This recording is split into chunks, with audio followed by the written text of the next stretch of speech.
صلوات.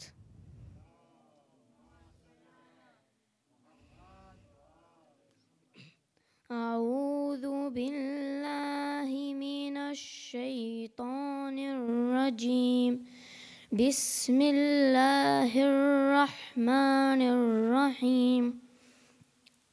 والعاديات ضبحا فالمغريات قدحا. بسم الله الرحمن الرحيم. الحمد لله رب العالمين الرحمن الرحيم مالك يوم الدين. إياك نعبد وإياك نستعين. اهدنا الصراط المستقيم صراط الذين أنعمت عليهم غير المغضوب عليهم ولا الضالين.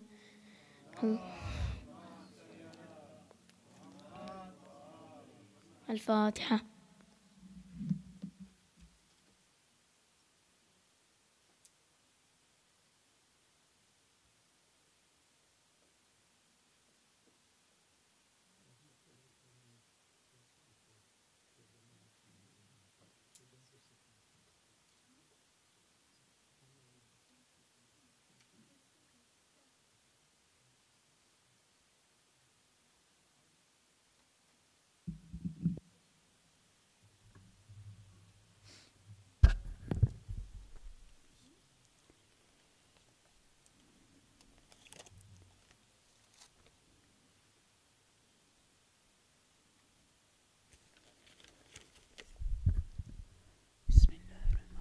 بر محمد و آل محمد صلوات.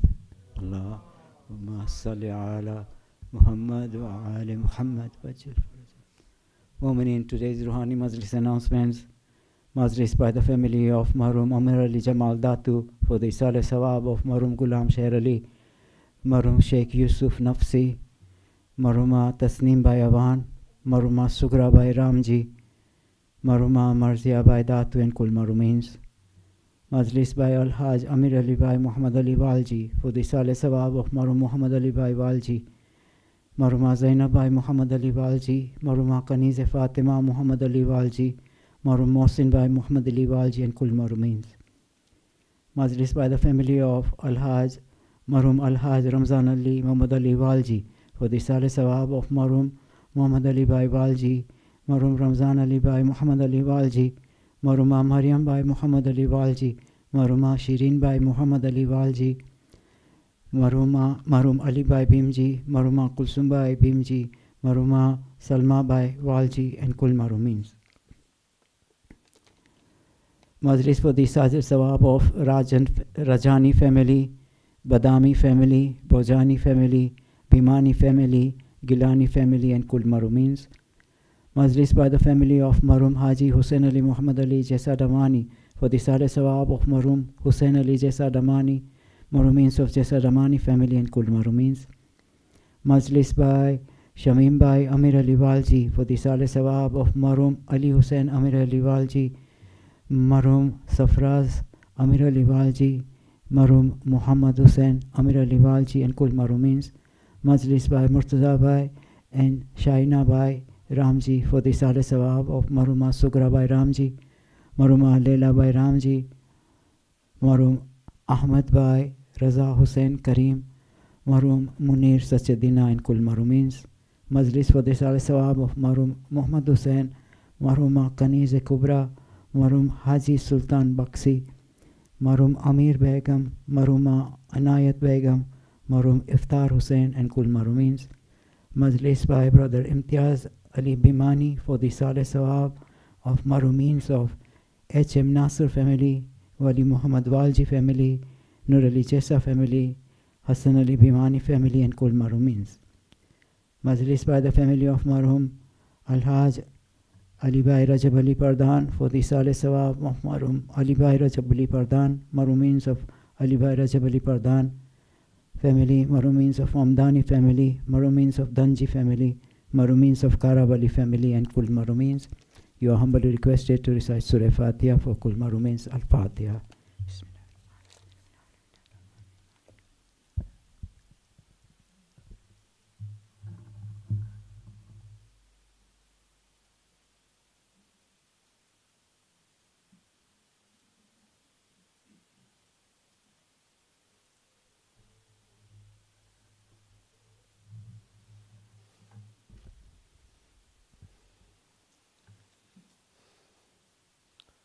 صلوات.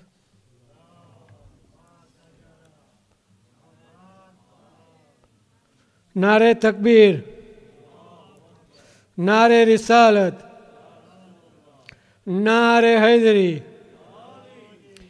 ماں باپ اس کے آل نبی پر نثار ہے، ماں باپ اس کے آل نبی پر نثار ہے. میری جناب فاطمہ کی دوستار ہے، میری جناب فاطمہ کی دوستار ہے. اس نے کہا کہ آل رسول کی بار ہے، اس نے کہا کہ آل رسول کی بار ہے. جانے بطول و روح سہے ذوالفقار ہے، جانے بطول و روح سہے ذوالفقار ہے.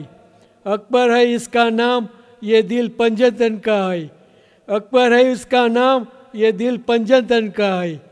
بیٹا حسین کا ہے، بھتریجا حسن کا ہے. صلوات.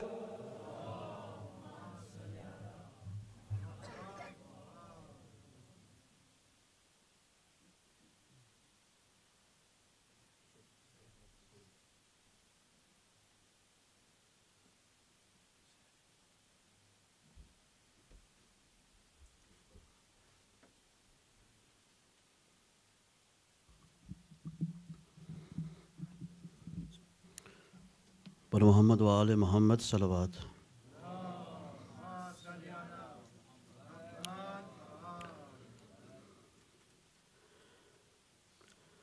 جنگلوں کی نظر قافلہ ہو گیا، جنگلوں کی نظر قافلہ ہو گیا. بستیوں میں امن ڈھونڈتے ڈھونڈتے جنگلوں کی نظر قافلہ ہو گیا. بستیوں میں امن ڈھونڈتے ڈھونڈتے اپنے گھر سے وہ جانے کہاں تک گیا. دشمنوں میں سجن ڈھونڈتے ڈھونڈتے اپنے گھر سے وہ جانے کہاں تک گیا. دشمنوں میں سجن ڈھونڈتے ڈھونڈتے قافلہ کا جو سردار و سالار تھا، اس سے پیارے نبی سے بھرا پیار تھا. بعد پیارے نبی مسلمان نے اس کا کاٹا گلا ایسا کیا. تھک گئی اس کی بہنیں بہو بیٹیاں، اس کا زخمی بدن ڈھونڈتے ڈھونڈتے جنگلوں کی نظر. قتل کرنے پہ ہی اتفاق نہ کیا، اس کے لاشے پہ گورے دہراتے رہے. ہاتھ کو باندھ کر انگلیاں کاٹ کر جو تھا پہنے ہوئے لوٹ کر لے گئے. اس کی ہمشیر قاتل کے گھر تک گئی، بھائی کا پیروہن ڈھونڈتے ڈھونڈتے جنگلوں کی نظر قافلہ ہو گیا. تجھ کو غسل و کفن نہ دے سکی بہن، سخت دکھ ہے کہ تو دفن ہو نہ سکا. کتنی مجبور تھی تجھ سے پوچھے بنا، مجھ کو کریاں پہن شام جانا پڑا، وقت ملتا تو یثرب تلک پہنچتی، تیری خاطر کفن ڈھونڈتے ڈھونڈتے جنگلوں کی نظر، ایک ننا سلاشا جو شبیر نے، ایک ننا سلاشا جو شبیر نے، خاک کربل میں رو رو کے دفنا دیا، ظالموں نے اسے بھاد مرنے کے بھی اس کے لاشے سے ظالم نے کی انتہا، کتنے ملعون نیزے لیے آگے،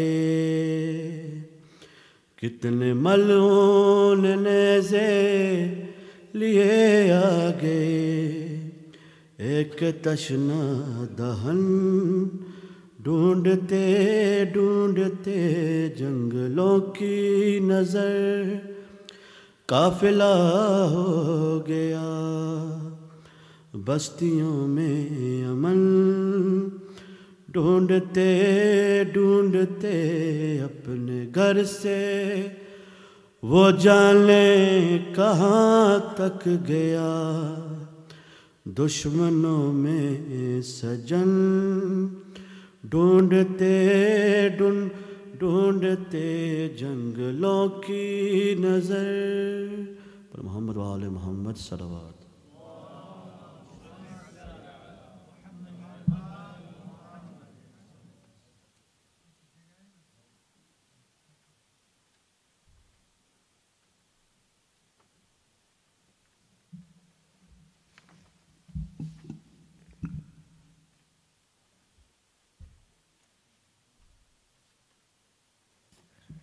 صلوات۔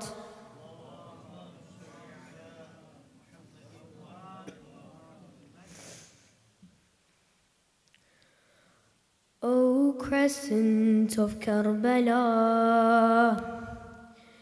please recount for me all that you saw. O crescent of Karbala, please recount for me all that you saw. Show me the glory of which I've heard. Show me the face of Husain. Tell me his every word. What did you find when you saw my Imam? Did his face shine as he saved Islam? O crescent of Karbala, please recount for me all that you saw. Show me the glory of which I've heard. Show me the face of Husain. Tell me his every word. What did you find when you saw my Imam? Did his face shine as he saved Islam? And were his shoulders high when Ali Akbar stood? How many tears did he cry, knowing all that he would? When you saw Qasim, did you see Hassan? When you saw On and Muhammad tasting martyrdom, these were just children on the battlefield. Did Hussein run to each one as he was killed? Did you see the hands of Hussein reach to the sky as Asghar was slain? Did you see Hur pacing through the night? Did his face change as he chose his side? Hur was set free. Tell me one more thing. How many praises of Hur did Hussein then sing? Often we wish we could have been there, in between arrows and Hussein and his prayer. 72 soldiers that you witnessed then. Tell me, O Crescent, would I've stood with them? Tell me, O Crescent, am I standing with them? Salawatu ala Muhammadin wa ali Muhammad.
بر محمد و آل محمد صلوات.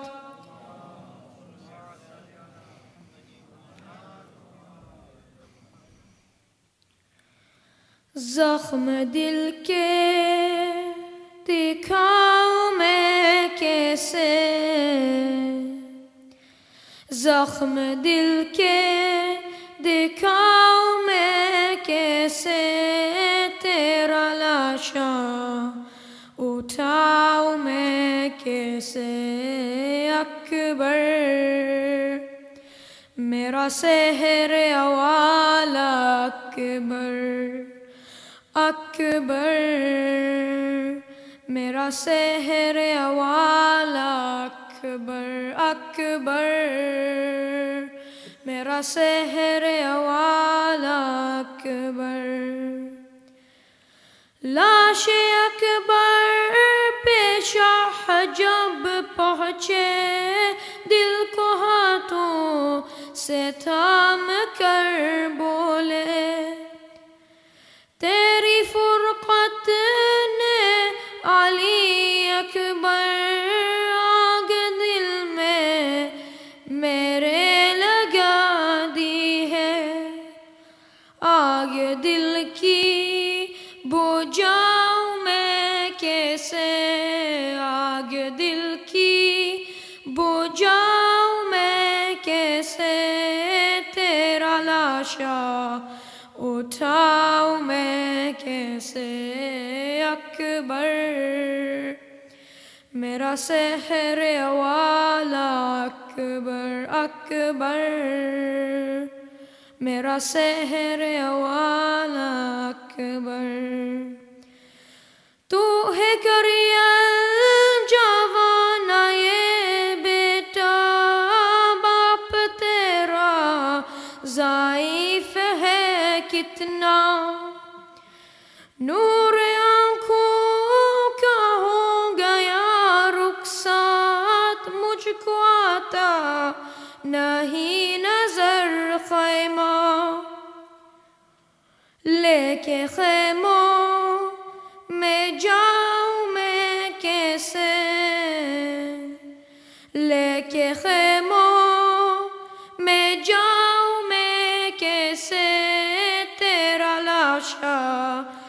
اٹھاؤں میں کیسے اکبر، میرا سحر والا اکبر اکبر، میرا سحر والا اکبر، جس نے 18 سال پالا تھا، کیسے دیکھی گی وہ تیرا لاشا، تیری شادی کا تھا جسے ارمان، کیسے جھیلے گی وہ تیرا صدمہ، تیری ماں کو بتاؤں میں کیسے، تیری ماں کو بتاؤں میں کیسے، تیرا لاشا اٹھاؤں میں کیسے اکبر، میرا سحر والا اکبر اکبر، میرا سحر والا اکبر، دیکھ آیا ہے قاصد صغرا، راہ تکتی ہے وہ دکھی بہنا، تجھ کو بیمار نے بلایا ہے، وعدہ صغرا کا کیوں بلا ڈالا، غم یہ دل سے لگاؤں میں کیسے، غم یہ دل سے لگاؤں میں کیسے، تیرا لاشا اٹھاؤں میں کیسے اکبر، میرا سحر والا اکبر اکبر، میرا سحر والا اکبر،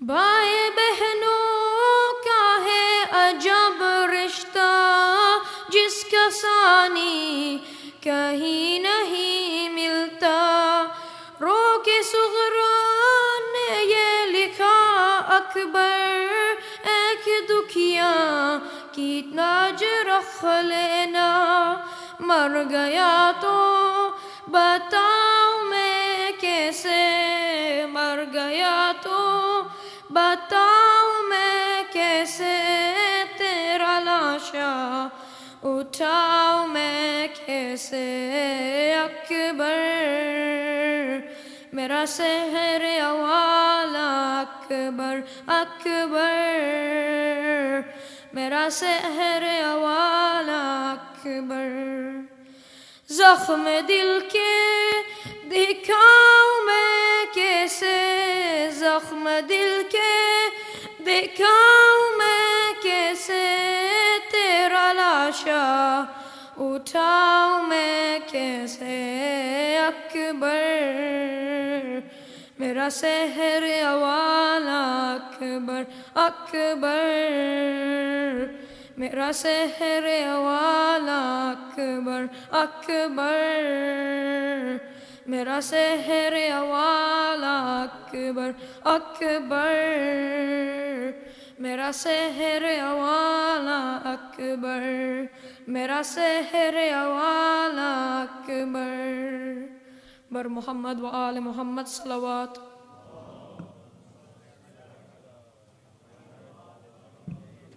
سورة المباركة الفاتحة۔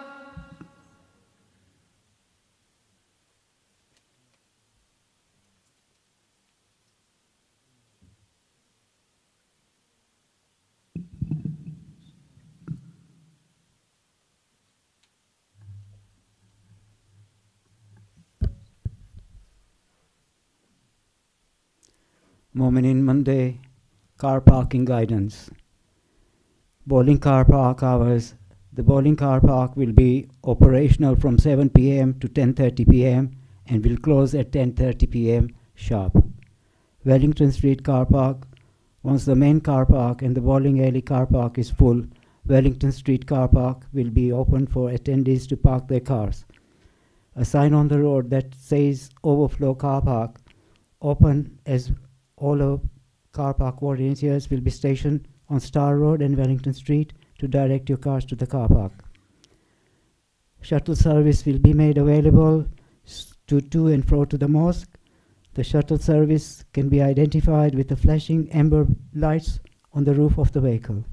These vehicles will be available outside the mosque compound by the main gates as well as at Wellington Street. Please note that the Wellington Street car park will close promptly at 10:30 p.m. If you do not collect your cars by 10:30 p.m., the cars will be locked overnight. Jamaat doesn't take any responsibility for your cars or any damages. Bar Muhammadin wa ali Muhammad salawat.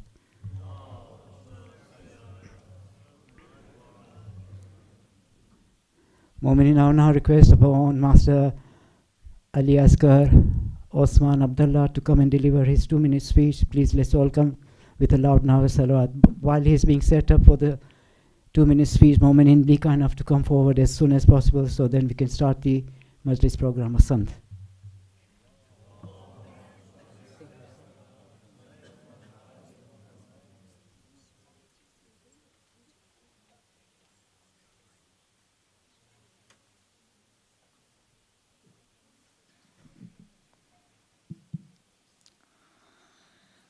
أعوذ بالله من الشيطان الرجيم بسم الله الرحمن الرحيم ربي اشرح لي صدري ويسر لي أمري واحلل عقدة من لساني يفقهوا قولي عظم الله أجورنا وأجوركم بمصابنا بالحسين عليه السلام. May Allah subhanahu wa ta'ala make great our reward and your reward for our grief on the martyrdom of Imam Husain alayhi salam. Dear respected scholars, elders, brothers and sisters, Assalamu alaikum wa rahmatullahi wa barakatuh. In the Holy Quran, the Ahlul Bayt are described as the purest of the pure. As per the verse in Surah Al-Ahzab, ayah 33, Bismillahir Rahmanir Rahim. إنما يريد الله ليذهب عنكم الرجس أهل البيت ويطهركم تطهيرا.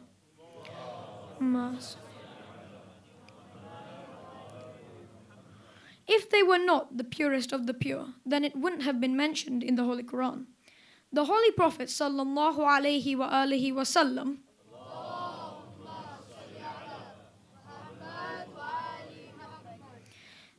has also made it very clear that the Ahlul Bayt are of significant importance and should be followed when in Hadith al-Thaqalain he says, I leave behind for you 2 weighty things, the Quran and my Ahlul Bayt.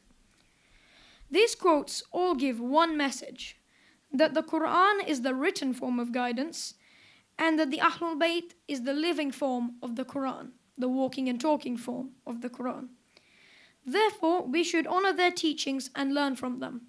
And that is exactly why we have gathered here today. Tonight, we commemorate the martyrdom of the one who was the most resemblant to the Holy Prophet Muhammad sallallahu alaihi wa alihi wasallam.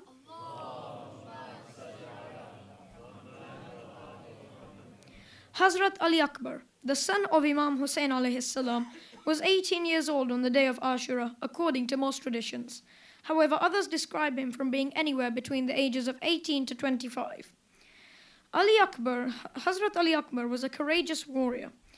And if the blood of Ali ibn Abi Talib alayhi salam was in his veins, why wouldn't he be? However, his sacrifice was not just for Imam Husain alayhi salam. It serves as a message for the youth of the world today. We should reflect on his characteristics and try to implement them in our daily lives. For example, he valued his parents. He gave away his life to defend his father, Imam Husain alayhi salam, and the message of Islam. We can also do things for our parents, such as praying for them. For example, there is a dua that goes, رَبَّنَا اغْفِرْ لِي وَلِوَالِدَيَّ وَلِلْمُؤْمِنِينَ يَوْمَ يَقُومُ الْحِسَابُ رَبِّ ارْحَمْهُمَا كَمَا رَبَّيَانِي صَغِيرًا. O Allah, please have mercy upon me, my parents, and the believers on the Day of Judgment, as they had mercy upon me when I was small. Ali Akbar also rose up to injustices valiantly. For example, on the 10th of Muharram, against the oppressors. So, how can we apply this to our lives today? If we see something wrong happening in the world, we shouldn't be afraid to try and prevent it in whichever way we possibly can. Let us all strive to adopt as many qualities and traits from the Ahlul Bayt alayhim as-salam and take lessons from the majalis and platform that we have, insha'Allah. We gain so much from these majalises to help us reform our lives, and these important commemorations do not come without a cost. On this note, I plead you to donate as much as you can in the name of Imam Hussein alayhi salam in order to keep his message alive. You can do this at the Treasury Office, online via the QR code or PayPal on your screens, or just approach any volunteer. The Ahlul Bayt are known to attend these gatherings, especially Bibi Fatima Salamullah alayha. Allahumma salli ala. And by giving something special, something little, to keep the message of Imam al-Hussein alayhi salam alive will go a long way and will pave your way for intercession on the day of Qiyamah. The first thing Bibi Zainab did after getting released from the prison in Sham was to hold a majalis in honor of her brother, Imam al-Hussein alayhi salam. Let us keep this candle burning. Thank you for listening. Bar Muhammad wa Ali Muhammad salawat.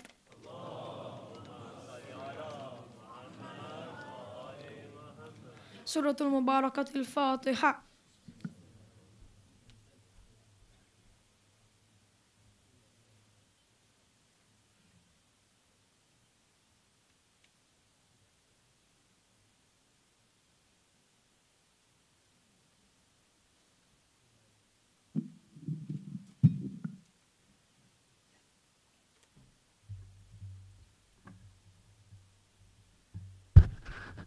Mu'mineen, I humbly request you, please be kind enough to come forward. There are lots of gaps in between. So the Mu'mineen in the annex come and join us as well. Bar Muhammadin wa ali Muhammad salawat.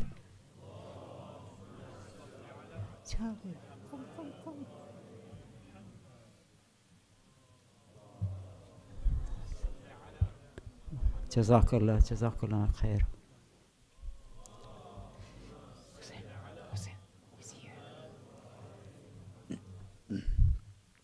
Mu'mineen, now request upon Dr. Sayyid Ammar Nakshawani to come and deliver his lecture. Please let's all welcome him with a loud nari salawat.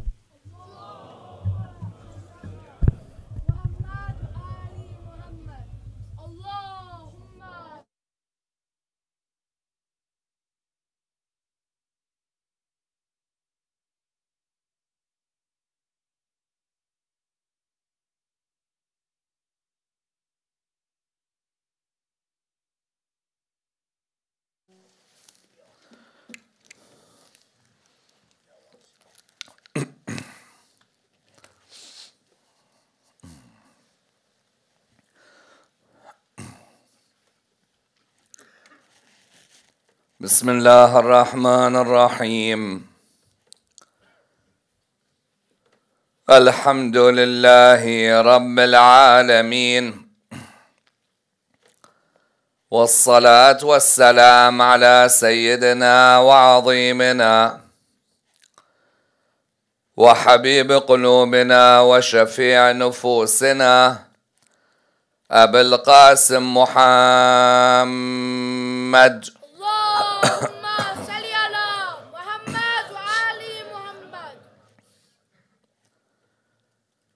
وعلى أهل بيته الطيبين الطاهرين وأصحابه الغر الميامين. الحمد لله الذي جعلنا من المتمسكين بولاية سيدي ومولاي علي بن أبي طالب.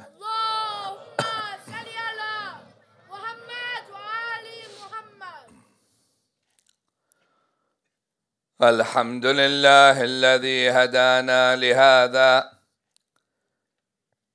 وما كنا لنهتدي لولا أن هدانا الله. أما بعد، اللهم لعن أبا سفيان ومعاوية ويزيد بن معاوية. The first of our loud salawat in honor of Rasulullah Muhammad sallallahu alayhi wa alihi wa sallam.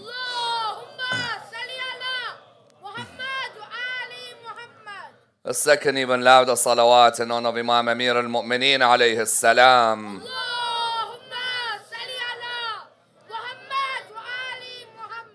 A third with your loudest voices in honor of the Imam of our time, Imam Sahib al-Asri wa Zaman.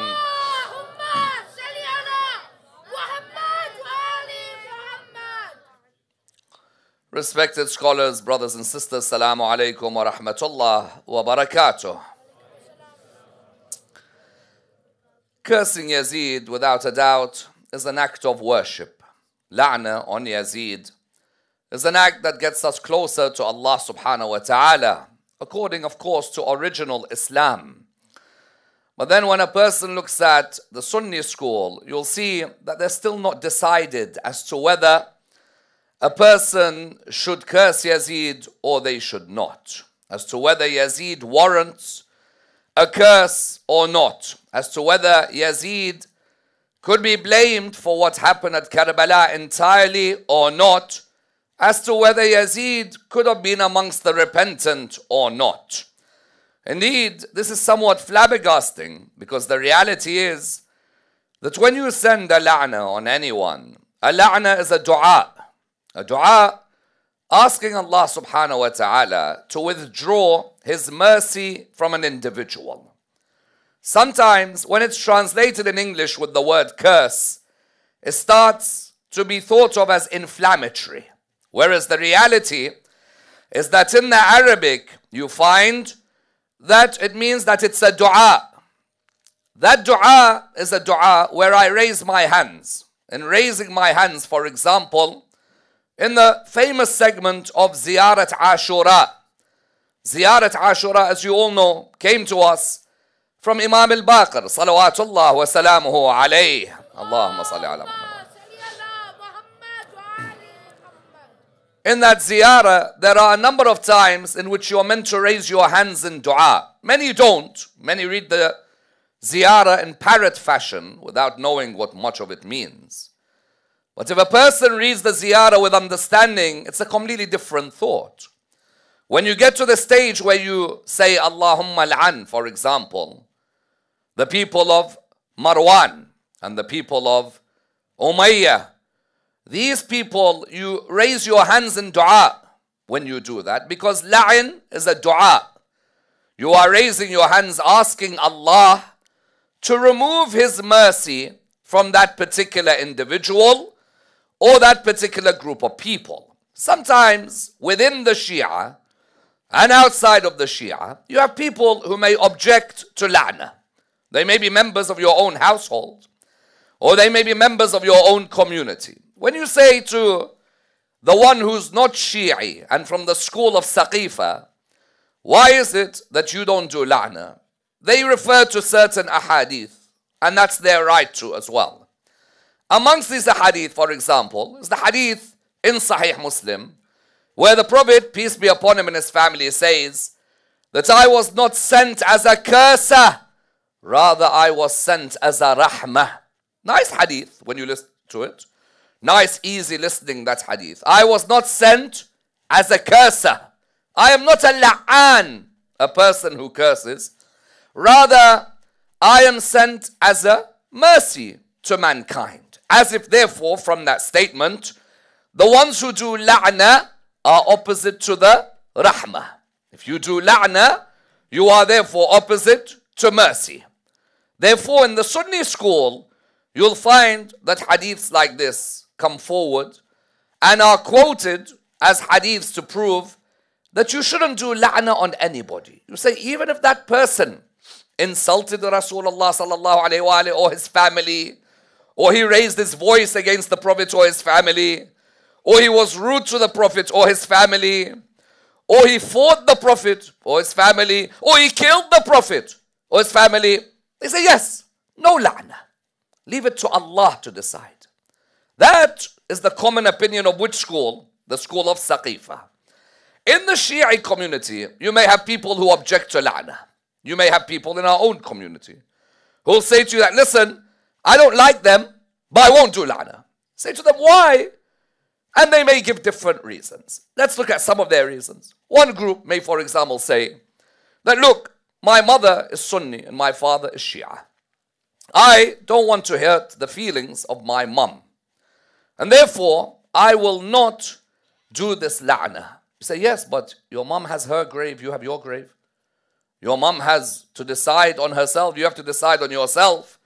At the end of the day, if your mum has decided that a man who fights Ali in Siffin or a man who fights Husaini at Karbala does not deserve a dua against them, asking Allah to withdraw His rahmah, then that's your mum's prerogative.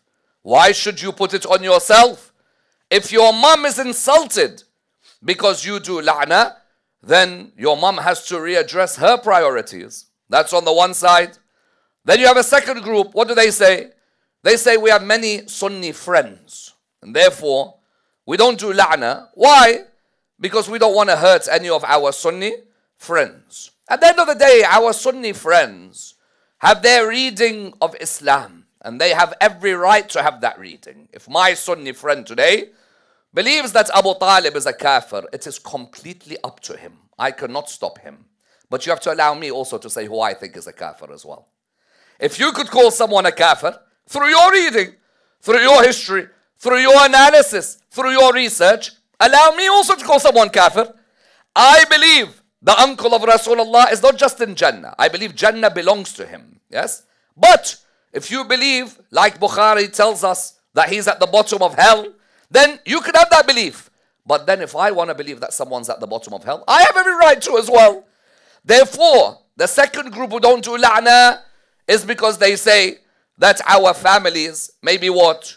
Our families or our friends will be in a state of difficulty or in a state of trial if la'na is done. They may be hurt because of la'na being done. When you see all of these, therefore someone asked the question that Ahl al-Bayt alayhi salam, if la'na has such repercussions, why would they do la'na very clearly by names in ziyaras like Ziyarat Ashura? There isn't a single Shi'i in the world who at one stage or another has not read Ziyarat Ashura. Yep. When you read Ziyarat Ashura, you see Allahumma al'an Aba Sufyan wa Muawiyah wa Yazid ibn Muawiyah, Umar bin Sa'ad, Shimr bin Dil Jawshan. All of these, their names are mentioned in the ziyarah, and the word la'na is next to them. Likewise, even on night 19 and 21 of Shahr Ramadan, all of us, as part of our a'mal al-Shia, we do la'na on Ibn Muljam. Don't we? Allahumma al'an qatalata. Don't we all say that? That la'na on the one who killed Imam Ali alayhi salam. In other words, part of our culture as Shia is that la'na is a form of tabarra. And tabarra is to dissociate from the enemies of Allah subhanahu wa ta'ala. It is not something illogical.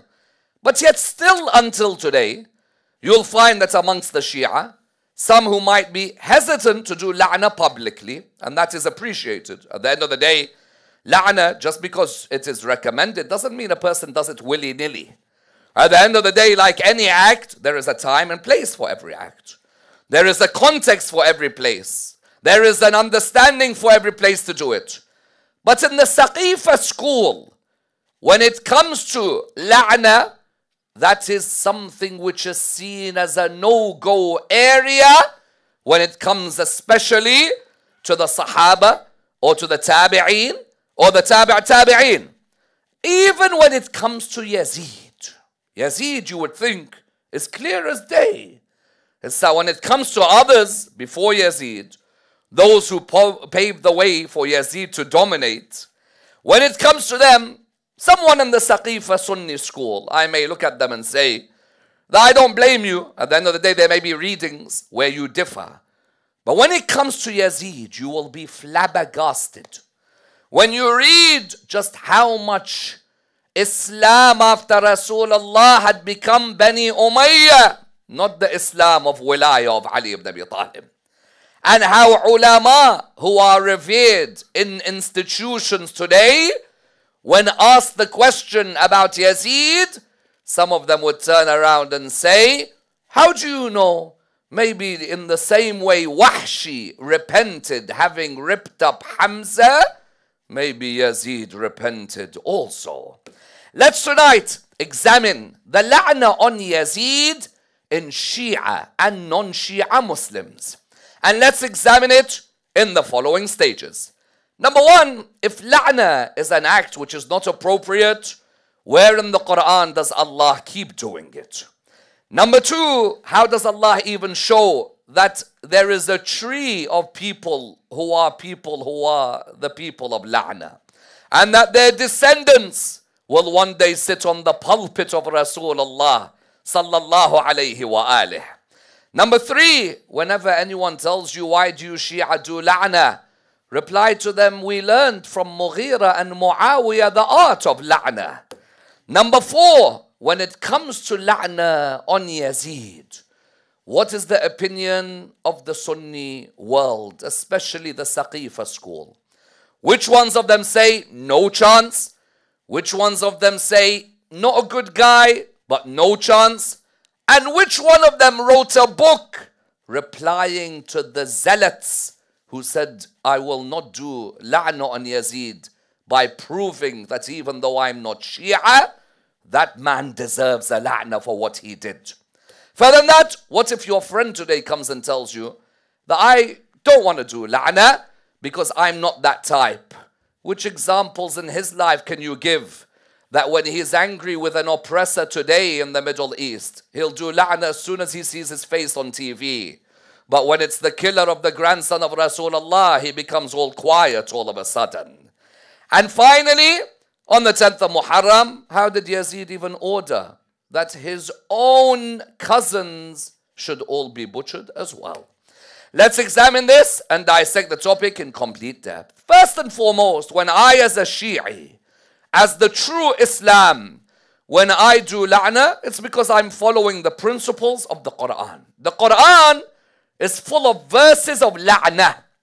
Someone says, where in particular? All of you know the most basic ayah in the Quran which does La'na. Which one? Surah 11, verse 18 of the Quran. Bismillah ar-Rahman ar-Rahim. Ala la'natullahi ala who? When we say ala la'natullah ala dhalimeen, what are we saying? We are saying that the person who is an oppressor, we ask Allah what? Allah withdraws His mercy from that individual. La'natul, any dhalim who has oppressed mankind. Fir'aun, la'natullah alayh. Nimrud, la'natullah alayh. All of these people, Qabil, la'natullah alayh. When it comes to Qarun, la'natullah alayh. Haman, la'natullah alayh. Why would all Muslims do la'na on these lot?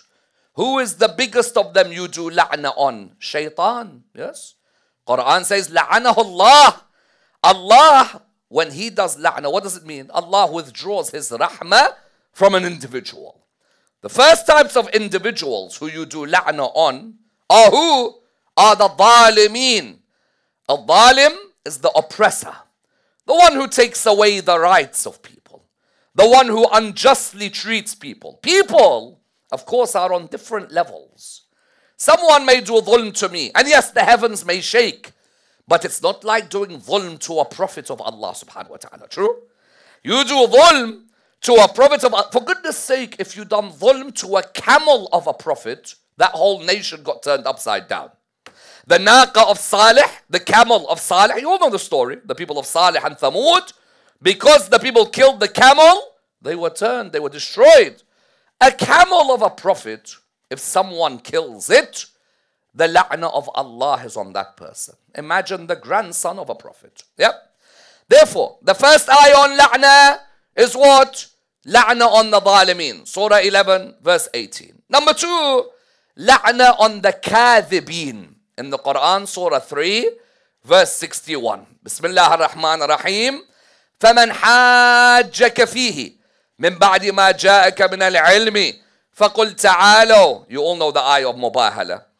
نَدْعُوا أَبْنَاءَنَا وَأَبْنَاءَكُمْ وَنِسَاءَنَا وَنِسَاءَكُمْ وَأَنفُسَنَا وَأَنفُسَكُمْ ثُمَّ نَبْتَهِلْ فَنَجْعَلْ لَعْنَةَ اللَّهِ عَلَى الْكَاذِبِينَ. La'na again in the Quran. That Allah subhanahu wa ta'ala told the Christians, look, you bring your sons, we'll bring our sons. You bring your woman, we'll bring our woman. You bring yourselves, and we will bring ourselves. Then we'll enter a mubahala. A mubahala is when you two say that, listen, I'm right, and you're like, no, I'm right. And then you'll say, okay, are you ready and are you certain that you're right? You'll say yes. Okay, we'll invoke Allah to curse whoever's wrong. Normally, most people run away at that moment because automatically you're thinking, you know what, I'm not going to have Allah's curse on me. That mubahala, the Quran ended the ayah on mubahala with what? With la'na on the kadhibin.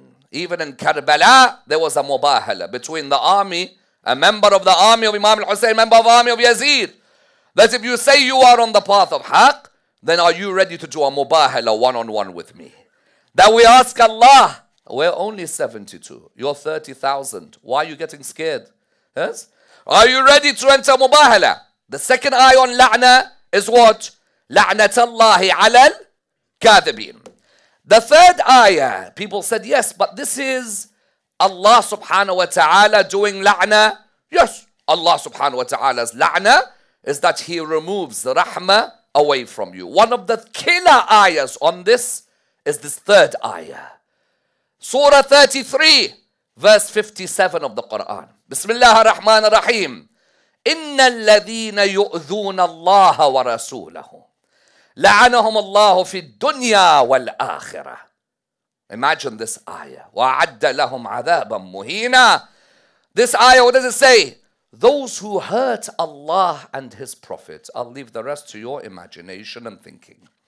Those who hurt Allah and His Prophet. لعنهم الله في الدنيا والآخرة. A person who hurts Allah and His Prophet. لعنهم. Someone says, la'na, yani is all over the Quran. I could go on for days on the verses of la'na alone in the Quran. لعنهم الله في الدنيا والآخرة وَعَدَّ لهم, and He has left for them the most painful chastisement. What does that mean? That means a person who hurts Allah and His Prophet, Allah withdraws His rahmah from him. When you hurt Rasulullah, you can either come and stab Rasulullah, yes? Or you can come and slap Rasulullah. And if Rasulullah has died, how could you hurt him? By doing the same to his children. Isn't that true? If you come and slap Rasulullah's beloved, or you kill Rasulullah's beloved, you have hurt Rasulullah. Ayah, what does it say? إِنَّ الَّذِينَ يُؤْذُونَ اللَّهَ وَرَسُولَهُ. Those who what? يُؤْذُونَ. That's why the Prophet in another hadith said, فَاطَمَ بَضْعَةٌ مِنِّي مَنْ أَذَاهَا فَقَدْ Adani. Look how the two words in Quran and Hadith. Those who hurt Allah and His Prophet, Fatima is a part of me. Whoever hurts her, hurts me. Quran said, إِنَّ الَّذِينَ يُؤْذُونَ اللَّهَ وَرَسُولَهُ لَعَنَهُمُ اللَّهُ فِي الدُّنْيَا وَالْآخِرَةِ. Allah withdraws His rahmah from them in dunya. Someone says, what do you mean in dunya? How does Allah withdraw His rahmah? You never know. That guy himself might one day get stabbed up. Or that guy himself may one day die, only a limb of his horse remains. The rest of his body, no one knows where it went in Sham that day. You know who I'm talking about. Allah works by removing the rahmah from whoever hurts the Prophet or his family. That's number 3. Someone said, yes, Allah does la'na, but He never asks us humans to do la'na. If Allah asked us humans, it's a different story. But Allah never asks us, so we shouldn't do la'na. Look in Surah 5, verse 70. Prophets' sunnah, the prophets of Allah, sunnah was to do la'na. As a way, please mark this line, as a way of getting closer to Allah. Because la'na is not as a way so that I make the majlis more exciting. Yes? La'na is not so I show I'm macho. La'na is ibadah. It is a form of tabarra. It is a form of getting closer to Allah and Ahlul Bayt. Surah 5 verse 70, and make sure you write these down if you don't mind. Although I know that 99.9% of you listening to me have memorized the Quran. But if you haven't, it's always nice to use those gadgets they've created to try and write these verses. Although I know that many could also come back to the lecture, inshallah. Surah 5 verse 70, 2 prophets of God, they used to do la'na. Which prophets? لُعِنَ الَّذِينَ كَفَرُوا مِنْ بَنِي إِسْرَائِيلِ عَلَى لِسَانِ دَاوُودَ وَعِيسَى بْنِ مَرْيَمَ. The disbelievers of Bani Israel, la'na was sent on them by 2 prophets. When a prophet does something Isn't that a guidance from Allah? Yes. So when a prophet does la'na, that means Allah has guided them to do la'na. لُعِنَ الَّذِينَ كَفَرُوا. Nabi Dawood and Nabi Isa both done la'na on Bani Israel. Because someone might say to me, Sayyidina, Ziyarat Ashura, why la'na on Bani Umayyah? Why la'na on Bani Marwan? Why la'na on Bani? I say, Baba, Nabi Dawood and Nabi Isa done la'na on Bani Israel. Someone says, you mean the whole of Bani Israel? No. Those who listened to oppression and accepted it. سَمِعَتْ بِذَلِكَ فَرَضِيَتْ بِهِ. You know the condition in Ziyarat Ashura. Not everyone in Bani Umayyah is bad. Nor is everybody in Bani Israel bad. Those people who are the worst, a dua by Nabi Dawood. Allahumma la'an. Allahumma la'an. That's therefore the prophets would do la'na. Someone said, Ammar, wait. Allah does la'na. The prophets do la'na. But we normal people, we're meant to do la'na? Yes. Surah 2, verse 159 of the Quran. There is a group in the Quran, Allah calls them al-la'inun. Bismillah ar-Rahman ar-Rahim. إِنَّ الَّذِينَ يَكْتُمُونَ مَا أَنزَلْنَا مِنَ الْبَيِّنَاتِ وَالْهُدَى مِنْ بَعْدِ مَا بَيَّنَّاهُ لِلنَّاسِ فِي الْكِتَابِ أُولَٰئِكَ يَلْعَنُهُمُ اللَّهُ وَيَلْعَنُهُمُ اللَّاعِنُونَ. Listen to the criteria for who we're meant to give la'na on. According to Quran, I don't want to use hadith, just Quran. Those who conceal what we have revealed from the heavens, after we made it clear to the people, Allah does la'na on them, and you people should do la'na on them as well. Imagine, Allah, what does His la'na mean? Removes rahmah from them. What's our la'na mean? Our la'na means we ask Allah to remove His rahmah. Someone might bring a point here. I could ask Allah all day to do it. If I say, Allahumma la'an Yazid, from now till Qiyamah, Allah's going to punish Yazid anyway. So what's the point of my la'na? The la'na isn't about the effect. It's about the closeness in ibadah that you get from a stand of injustice. What do I mean? Understand the point. Me doing salawat every day, does that raise the status of Ahlul Bayt? If I done salawat in majalis the whole night, if I keep saying to people, do salawat, does that raise Ahlul Bayt status? If I'm in my car, I done salawat, Allahumma salli ala Muhammad. Why then am I doing salawat? To maintain my connection to Al Muhammad. Therefore, when I keep doing la'na, it's not about whether that person gets affected. That person's getting burnt. That person will be destroyed. But I keep away from the acts of such a person. I dissociate from such a person. That person, whatever he's done, I never go there. What's more amazing in the Quran? Allah does la'na. Prophets did la'na. We do la'na. And then Allah even mentioned الشجرة الملعونة في القرآن. There is a cursed tree in the Quran. Imagine that the Quran, Allah says to the Prophet, وَمَا جَعَلْنَا الرُّؤْيَا الَّتِي أَرَيْنَاكَ إِلَّا فِتْنَةً لِلنَّاسِ. Yes? وَالشَّجَرَةَ الْمَلْعُونَةَ فِي الْقُرْآنِ. Hold on. Rasulullah, the Quran says, that we showed you a vision, a dream, and we showed you what? A cursed tree. Look in the books of hadith.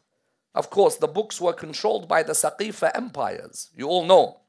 So the Saqifa empires and Bani Umayyah, they're going to look after each other. They're not going to say, that ayah, by the way, was revealed about my dad and my granddad and my mum. No, who would do that? If I had tafsir of the Quran and an ayah came down about me, I'll be like, quickly delete it and throw my cousin under the bus, the one I don't like. Don't say that ayah is about me. But, subhanallah, you try and remove the nur of Allah, you cannot. You try and delete as much as you can. Until today in the books of tafsir, you will still see that it says that Rasulullah sallallahu alaihi wasallam had a dream that made him sad. What was this dream? Because the ayah says, وَمَا جَعَلْنَا الرُّؤْيَا الَّتِي أَرَيْنَاكَ إِلَّا فِتْنَةً لِلنَّاسِ وَالشَّجَرَةَ الْمَلْعُونَةَ. Allahu Akbar. Shajara means tree. Mal'una, a cursed tree. When someone asks you, what family are you from? You say, I'm from this family. What's the next question they always ask? What's your family tree? Is that true? Someone says, do you have your family tree? They don't say family plant. They don't say family, for example, rose, family flower. Say, what's your family tree? Surah 17 verse 60. Shajara, tree. Al-mal'una, the cursed tree. One opinion is that that's the nasty tree called zaqqum. Yes, that's the one opinion. But the Prophet sees a tree, zaqqum, something fishy. Muawiyah must have been up to something. And that's why if you look further and further, what will you find? Rasulullah saw Bani Umayyah or Bani Hakam or Bani As or whatever Bani nonsense they are. He saw them sitting on the tree, on his pulpit, and that was the cursed tree of Abu Sufyan and his family. And Hakam ibn al-As and his family, and the family of Marwan. Rasul saw them and said, these are monkeys sitting on the pulpits. And it saddened him. Why? Because who was the biggest enemy of Rasulullah? Abu Sufyan. Imagine he sees a dream. The Quran is saying, the cursed tree descendants of Abu Sufyan are now sitting on the minbar of Rasulullah. Did the dream actually occur or it didn't occur? Of course it occurred. Rasulullah died. The Muslims, and as we said, those who went and broke off their sects and become the first sect in Islam, that was the Saqifa sect. Before that, Islam did not have sects. Islam was Muhammad and Al Muhammad. The first sect in Islam was which one? Saqifa. Shia were not. Shia were Muslim. Shia was Islam. We only called ourselves Shi'at Ali when we saw an election take place while the Prophet was being buried. Otherwise, we would have called ourselves Shia. We would have remained Muslim. But if they are calling themselves whatever they call themselves, then we are Shi'at Amir al-Mu'mineen. Because we do not subscribe, you found therefore that at that beginning, what had taken place? Those same people who knew Muawiyah, Abu Sufyan, Hind, Marwan, all of these, they knew that they were cursed tree. Remember, the Quran was revealed while the Prophet was alive. So imagine Surah 17 verse 60, وَالشَّجَرَةَ الْمَلْعُونَةَ فِي الْقُرْآن was revealed. Imagine at that moment you'll ask Rasulullah, Ya Rasulullah, what's this? Who's this cursed tree? And he'll say to you, this cursed tree is Bani al-Hakam, Bani Marwan, all of these. You'd say that I'd never let these get into power. Subhanallah. They let all of these get into power. Each one of that cursed tree, Shajarat al-Mal'una. Allahu Akbar. Imagine someone told you your family tree is cursed. You'd kill yourself. Yes? A cursed family tree. That was that family tree. And that's why someone says, Rasulullah did la'na on these people. Yes. I ask you to hold on to two books. Tabari's Tarikh. You all know it. Rusul wal Mulk. And the other one is Baladari, Ahmed bin Yahya's, and Sab. And there are other works as well. In there are a number of times where Rasulullah does la'na on who? Abu Sufyan and Muawiyah. And where he makes a number of things clear. Because sometimes someone might say, Rasul did not do la'nat, I will not do la'na. Why? Say Rasul was a man of mercy. He wouldn't do la'na. Normally as well, the ones who say these things, who you ask him, what do you do for a living? He says, I'm in finance. He says, so who gave you a right to start telling everyone how Rasulullah lived? You always have one member of the family, he's an expert in everything. Yani it's as if he's a doctor of every field. He says, I don't do la'na. Rasul did not do la'na. Rasul did not do la'na according to who? He says, according to me. He is a man of rahmah. Being a man of rahmah, a man of mercy, means that you are merciful to those who are oppressed and you pray against those who have done dhulm against the oppressed. That's rahmah. You are merciful to the madloom and you read the dua against the zalim. That's rahmah. Rahmah doesn't mean I walk around and hug a tree. Rahmah doesn't mean that I walk around with flowers. Rahmah, there is principles to it. Rasulullah sallallahu alayhi wa sallam, read Tabari or read Baladari for the following hadiths. One day, Abu Sufyan was on a mule or on a camel. Who was with him? Muawiyah and Yazid. Which Yazid? Muawiyah's brother. Muawiyah had a brother called Yazid. And he had a son called Yazid. They were right, of course, you've got the rider and you've got the other two alongside. What did Rasulullah say? لَعَنَ اللَّهِ الرَّاكِبِ, and who? وَالْقَائِدِ, and who? وَالسَّائِقِ. La'na on the one who's riding and the one who's walking and the one who's carrying. In front of everybody. Everybody's watching it. لَعَنَ اللَّهِ الرَّاكِبِ وَالْقَائِدِ وَالسَّائِقِ. Who? The one who is riding, Abu Sufyan. And the other two next to him, Muawiyah and Yazid. If this was a Shi'i book, if it was a Shi'i book, I would say to you that this is biased. This is our books. I'm quoting to you Tabari and Baladuri for the coming hadiths. So I've got this one. لَعَنَ اللَّهِ الْوَاتِ الرَّاكِبِ and al-qa'id and al-sa'iq. Sa'iq, you know, Arabs will know. Sa'iq normally means the driver, correct? So you have la'na on these three. Who was it? Abu Sufyan, Muawiyah, and his brother Yazid. Then you have another hadith.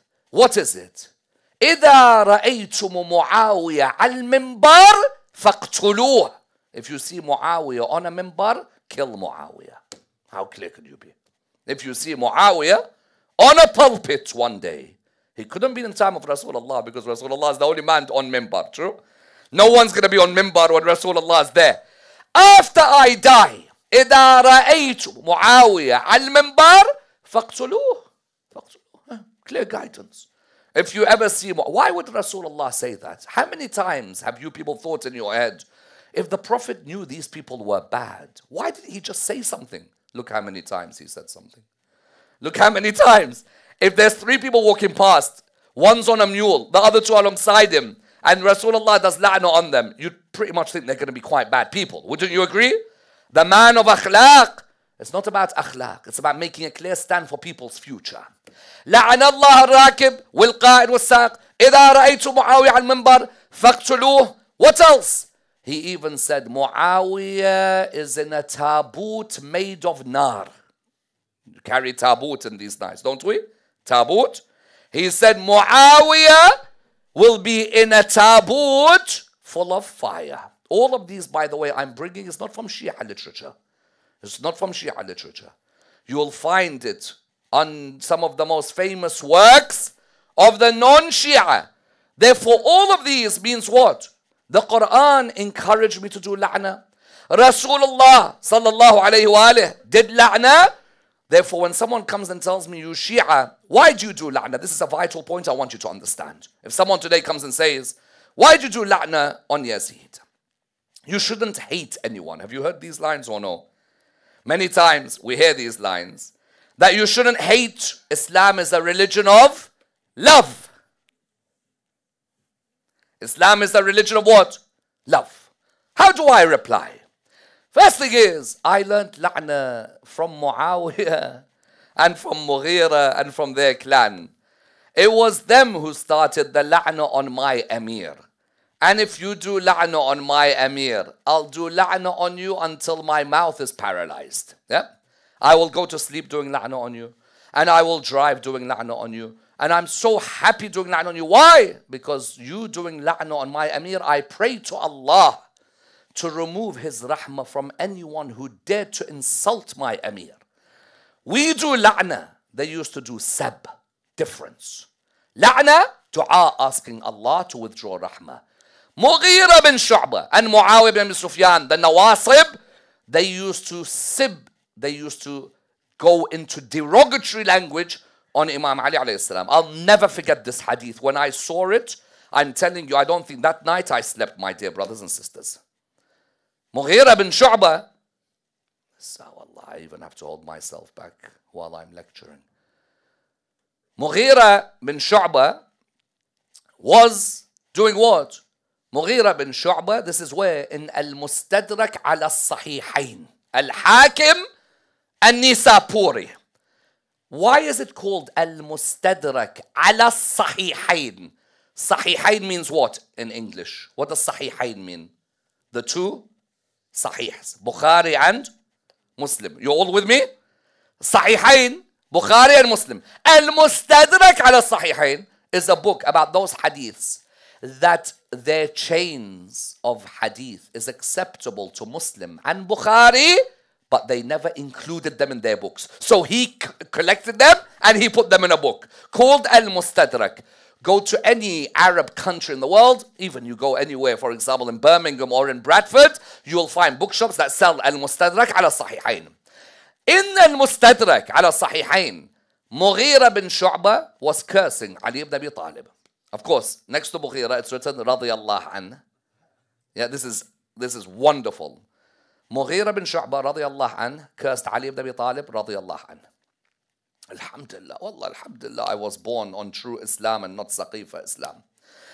Mughira bin Shu'bah cursed Ali ibn Abi Talib. Cursed Ali ibn Abi Talib. You tell us all day, how many times have you heard every day in your life, Shia curse, Shia curse. You should not curse the Sahaba. Imam Ali is what then? What's Imam Ali? Imam Ali is not a Sahabi, yeah? Imam Ali is not Sahabi. Mughira cursed Imam Ali alayhi salam. Zayd bin Arqam radiyallahu anhu heard Mughira bin Shu'bah. And that's the beauty of Google, of course, by the way, because whatever I say in my majlis, you can literally Google these words in Arabic, the whole hadith will come up for you. Mughira bin Shu'bah cursed Ali ibn Abi Talib. Zayd bin Arqam heard him. Zayd, his reply, wallah, that night, it broke my heart when I heard this reply.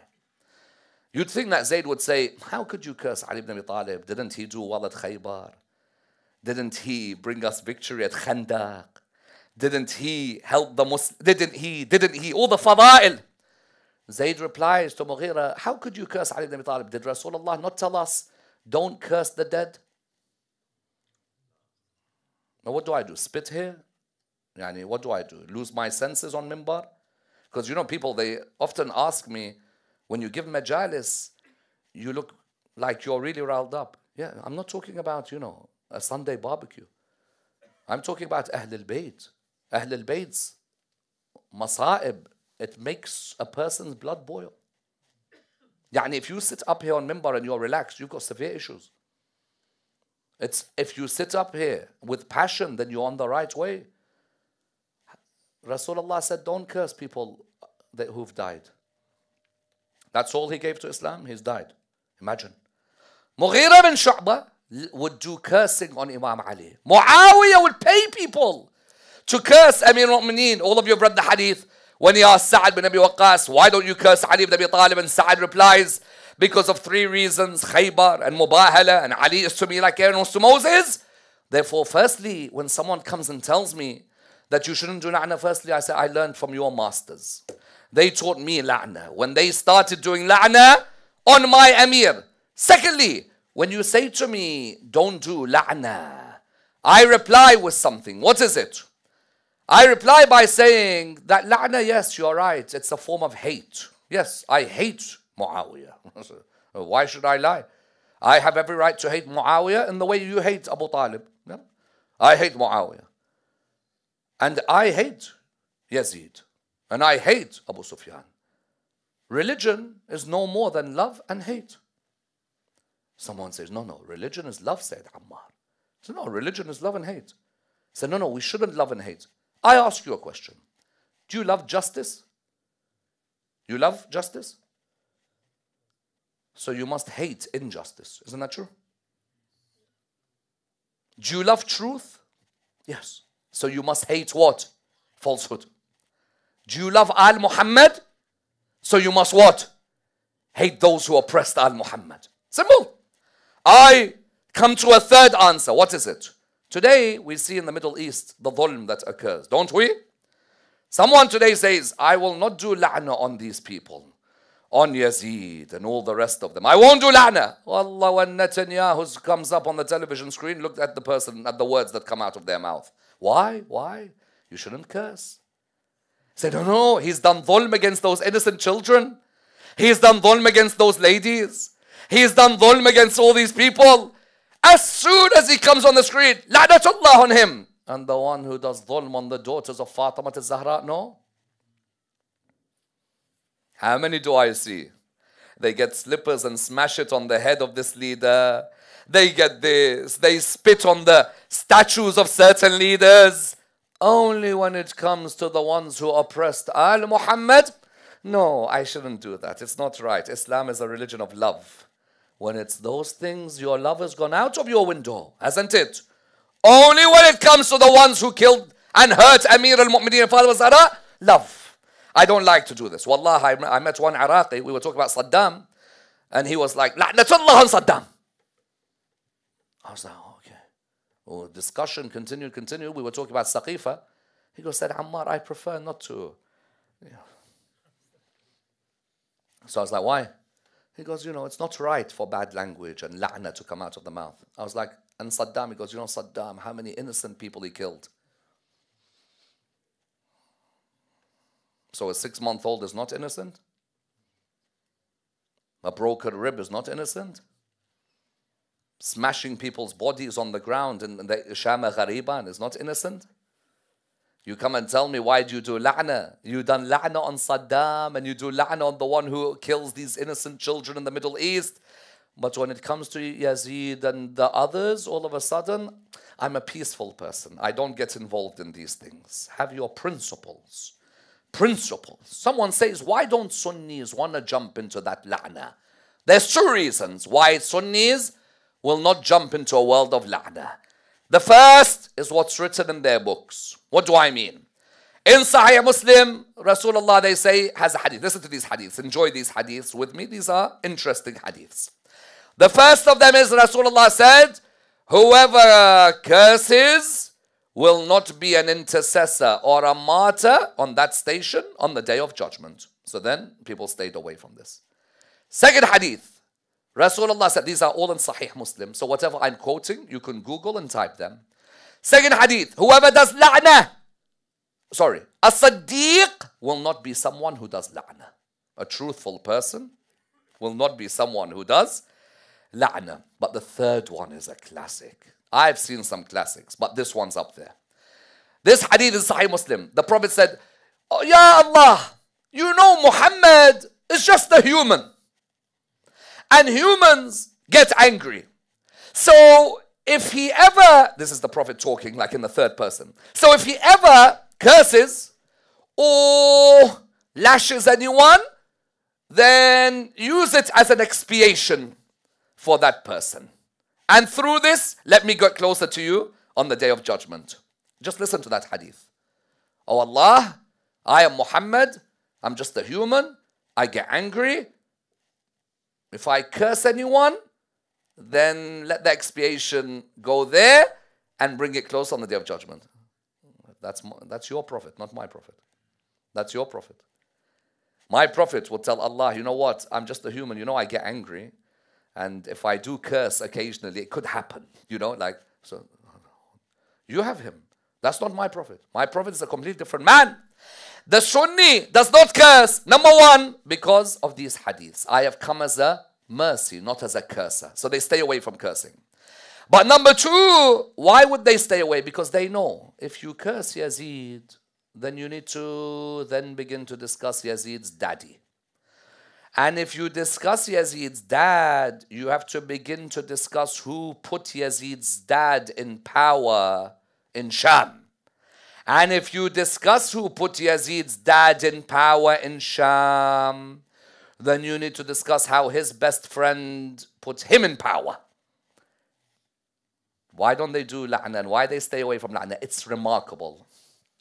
I studied the following Sunni ulama on the issue of la'na on Yazid. La'na on Yazid should be something so basic. Yazid killed the grandson of Rasulullah. You do a dua, every Muslim should do it. No. The pure Muslim does it. Saqifa's Muslims are in millions of branches. Let's see what they say. Ahmad bin Hanbal, what's his opinion on cursing Yazid? His son asked him, Dad, do you curse Yazid? Why don't you curse Yazid? He said, when have you seen your father curse anyone? When have you seen your father curse anyone? The killer and the killed, all of them are on haqq. All of them. Ghazali is interesting. Ghazali says you shouldn't curse Yazid for two reasons. The first reason you shouldn't curse Yazid is what? Is that we don't really know if it was him who ordered for Hussein to be killed. Yani, what do you say? We don't know if it's him. وغزالي, you know, Sufi, spiritual. Ihya ulum ad-din. Firstly, Yazid, we don't know if it's what? If he's the one who ordered for Imam Hussein to be killed. More than who's the Khalifa?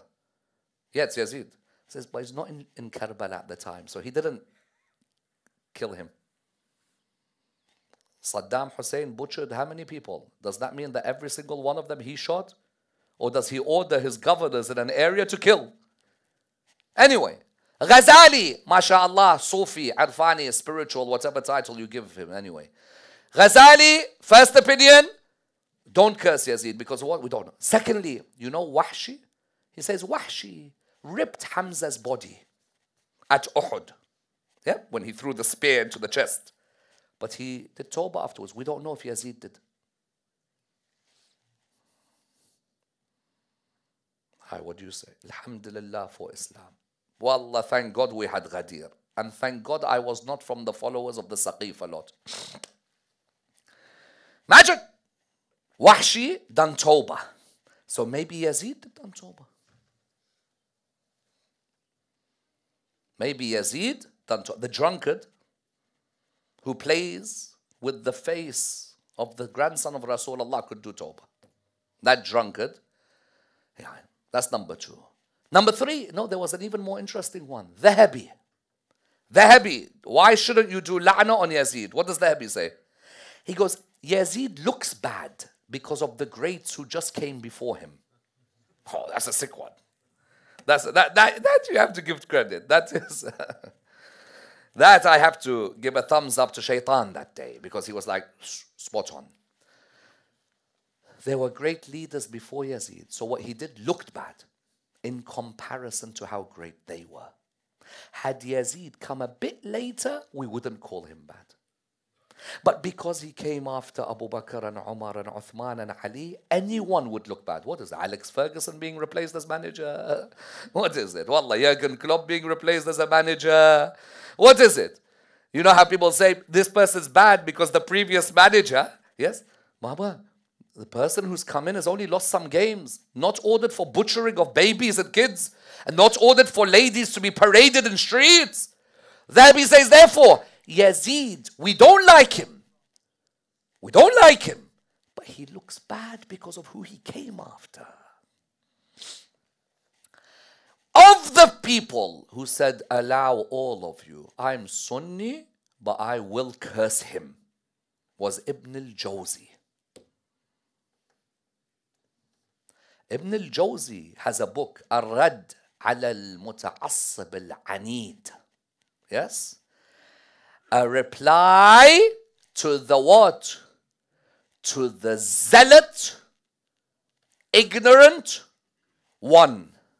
Ar-Rad ala al-Muta'assib al-Anid. That book, in it, he concludes Yazid has to be cursed for what he did to Ahl al-Bayt alayhim salam. Yes? Al-Muta'assib al-Anid, what is it? Muta'assib is that zealot person. I don't care, I'm not cursing Yazid. Whatever Yazid does, I will still not curse. Anid, he's reached a level where he's just so supportive of his zealotry that no one can change his mind. He refuses to do la'na. He wrote that book, Ar-Rad ala al-Muta'assib al-Anid. Yes? That book shows you that even though someone was not Shia, he's like, even though I'm not Shia, what that man did to Ahl al-Bayt, you should never take. I've said this line in many majalis before and I'll say it tonight. There are those who come and tell me, don't do la'na on Yazid. I reply to them, I'll do double the la'na on him. For if Allah is willing to forgive Yazid for killing Imam al-Hussein, then he'll forgive my la'na on him. Yes?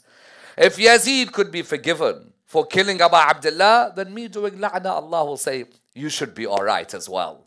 There is no way there is any forgiveness for this man. This man is not even a Muslim. This man has no belief whatsoever.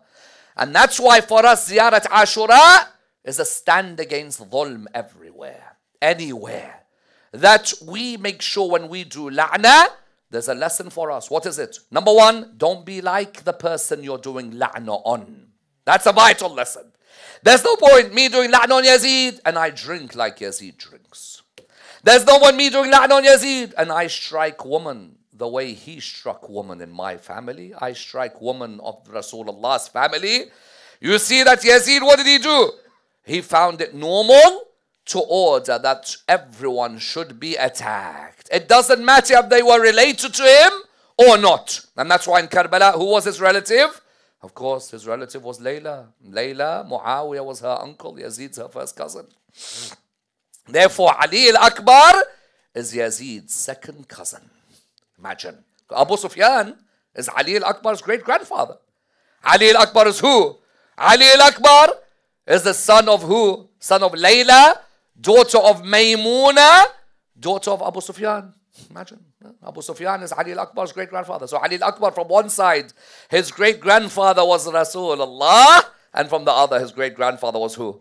Abu Sufyan. Imagine that. That on that level you had what? His great-grandfathers going back all that way, of course. You found what? You found that Amir al-Mu'mineen was his great-grandfather. This one, Abu Sufyan. And that's why Yazid at the beginning, he had ordered that try and let Ali al-Akbar go because his mom Layla is my first cousin. Ali al-Akbar would have none of it. There's no chance that I would leave the path of my father, the path of true Islam, of pure Islam. La'na on those who killed Ali al-Akbar. La'na on those who broke the heart of Sayyid al-Shuhada. And what they did to Ali al-Akbar on that particular day on Ashura. May Allah never show you having to bid farewell to your son. If your son is on a hospital bed and you have to hear Inna lillahi wa inna ilayhi raji'un. May that never happen to any parent, yes? And may no mother have to bid farewell to her boy. I pray for every mother that she never has to say goodbye to her son. I bid farewell, it must be the hardest moment. Only Allah knows what his mother went through. When she saw him reciting the adhan of Fajr, and she saw him how wonderful that young man was, and she saw how brave he was and how pure he was, he went to ride his horse. The narrations mention that when him and Imam al-Hussein hugged each other, they virtually fell on the ground. A father cannot just let his son go like that. Imagine Abu Abdullah holding his young boy, and he was holding him, and they're hugging each other. And then Imam al-Hussein alayhi salam said, bid farewell to your mother, bid farewell to your auntie Zainab. He went, he hugged his mother, and then he hugged his auntie Zainab alayhi salam. And then after that, what happened? After that, he went and rode his horse. Then he heard, come back here, my son, come back. Allah. He turned around, he said, Father, what is it? He said, come back, I want to bid farewell to you. He said, Father, but you already bid farewell to me. Imagine this moment. He said to him, but my son, you don't know how hard it is for a father to bid farewell to the son. You don't know, they embraced each other one final time. He went out on the battlefield, approached the enemies, the armor being heavy for him, and the thirst of Karbala taking over him, until he came out on the battlefield. When he came out, he said the memorable lines, أنا علي بن الحسين بن علي نحن ورب البيت أولى بالنبي أطعنكم بالرمح حتى ينثني أضربكم بالسيف أحمي عن أبي ضرب غلام هاشمي علوي والله لا يحكم فينا ابن الداعي. He fought valiantly like the rest of them fought. Yes, he fought valiantly. Anyone who would come near him, he would attack him. But the mother's heart was breaking slowly inside that tent, especially when she couldn't see any of what was happening on the plains of Karbala. When horses are coming across each other, all you see is sand, yes? All you see is dust. The heart of Layla began to break. At that moment, she looked at Abu Abdullah. Normally, when she would look at Abu Abdullah, that would be the sign whether Akbar was okay or no. If she saw Abu Abdullah smiling, she'd know that her boy was okay. She suddenly saw a change in the face of Abu Abdullah. Yes, she said to him, my master, tell me what's happening to my boy. He said to her, Layla, I see them about to attack him. But he said, the dua of a mother is never rejected by Allah. This line breaks all of our hearts. The dua of a mother is never rejected by Allah. So she then called out to Allah at that moment, oh Allah, you returned Yusuf back to Yaqub, you returned Ismail back to Hajar, return my boy back to me. He came back to his mother. He embraced his mother. He looked into her eyes. She was crestfallen. She was heartbroken. Then at that moment, he looked at his father. He could see his father was in pain. But he had to say it. He said to him, Father, the thirst of Karbala has taken over me. Imagine that sight. Imam al-Husayn alayhi salam, he placed his tongue on the tongue of his boy. What did the boy reply? Father, your tongue is drier than mine. Allahu Akbar. Imagine how Abu Abdullah's tongue was. Imam said to him, in a moment, your grandfather will quench your thirst. Shortly afterwards, he was lying on the ground and he called out, Alaykum minni salam ya Abu Abdullah. Abu Abdullah, normally when he would come out of the tent, normally he would run, but this time he couldn't run. They said, why? He said, I don't have the strength to run. Allahu Akbar. Normally when he'd run out of the tent, he would run towards the person killed, except Akbar. Sukaina called out, Father, he's in that direction, why are you going another? He said, Sukaina, don't blame me. The death of your brother has blinded your father. Eventually he got by his son's body.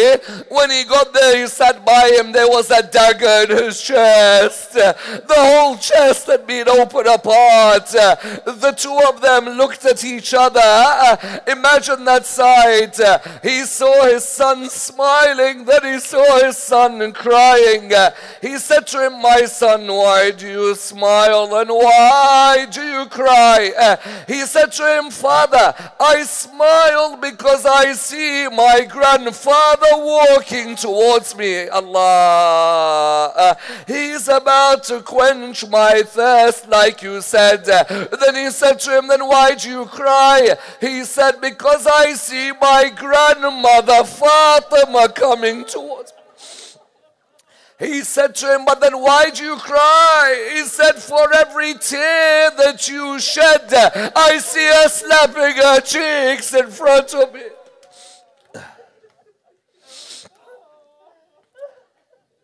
Inna lillahi wa inna ilayhi raji'un. With these tears, ask for your hajat. All of you have hajat here. May Allah bless those tears of yours. All of you have hajat. This is the son of Imam al-Husayn alayhi salam. If a heart cannot break for Ali al-Akbar, it won't break for anyone. Yes? Ya Allah, all of us together, let's rise for Ma'tam al-Husayn. Ya Husayn. Ya Hussein. Let's all together.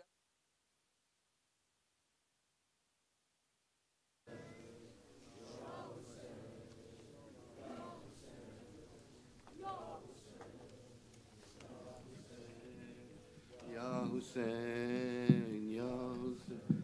کہتی تھی یہ ماں خوب بڑی میت سے لپٹ کر، کہتی تھی یہ ماں خوب بڑی میت سے لپٹ کر، ہے علی اکبر، ہے علی اکبر، کہتی تھی یہ ماں خوب بڑی میت سے لپٹ کر، ہے علی اکبر، ارمان تھا پہناؤں گی پوشاک شہانی، افسوس کے راز آئی نہ تجھ کیوں اے جوانی، کیسا تھا مقدر، کیسا تھا مقدر، ہے علی اکبر، کہتی تھی اے ماں خون بری میت سے لپٹ کر، ہے علی اکبر، ہے علی اکبر، 18 برس پال کے پروان چڑھایا، اور گیسو والا ہے میرا خون میں نہایا، قربان ہو مادر، قربان ہو مادر، ہے علی اکبر، کہتی تھی اے ماں خوب بڑی میت سے لپٹ کر، ہے علی اکبر، ہائے علی اکبر، اتنا تو ذرا تہر تمہیں دولہا بنا لو، بس ایک جھلک سحر کی صغرا کا دکھا لوں، بے چین تھی خواہر، بے چین تھی خواہر، ہے علی اکبر، کہتی تھی اے ماں خوب بڑی میت سے لپٹ کر، ہے علی اکبر، ہے علی اکبر، ماں تیری جدائی میں بھلا کیسے جیے گی، ہر جائے گی سغرا جو خبر تیری سنے گی، اب کیا کروں دلبر، اب کیا کروں دلبر، ہے علی اکبر، کہتی تھی اے ماں خوب بڑی میت سے لپٹ کر، ہے علی اکبر، ہے علی اکبر، ٹھہرو کہ میں تھا روی میت تو بندھا لوں، ٹھہرو کہ میں 18ਵੀਂ ਮੰਨਤ تو بدل لوں پھر لے کے بلا یہ تجھے جینے کی دعا دوں صدقہ ہوئے مادر صدقہ ہوئے مادر ہے علی اکبر کہتی تھی یہ ماں خوبری میں یاد سے لپٹ کر ہے علی اکبر ہے علی اکبر تم ہی کیا لے کے جو دم توڑ رہے ہو موما سے ہمیشہ کے لیے موڑ رہے ہو کیوں روٹھے ہو دلبر کیوں روٹھے ہو دلبر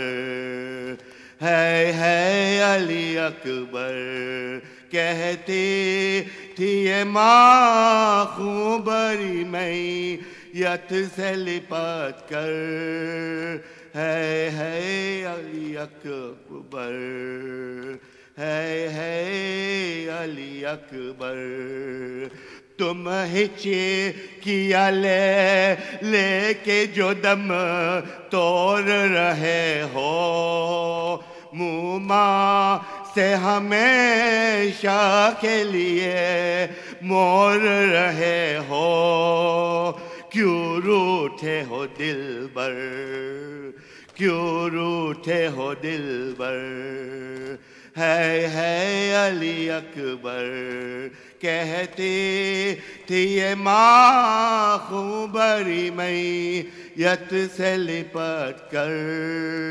کہتی تھی یہ ماں خوبری میت سے لپٹ کر ہے علی اکبر ہے علی اکبر نوجوان نوجوان نوجوان نوجوان نوجوان نوجوان کربلا اکبر میرا ہے نوجوان کربلا اکبر میرا ہے نوجوان نوجوان نوجوان نوجوان کربلا اکبر میرا ہے نوجوان یا حسین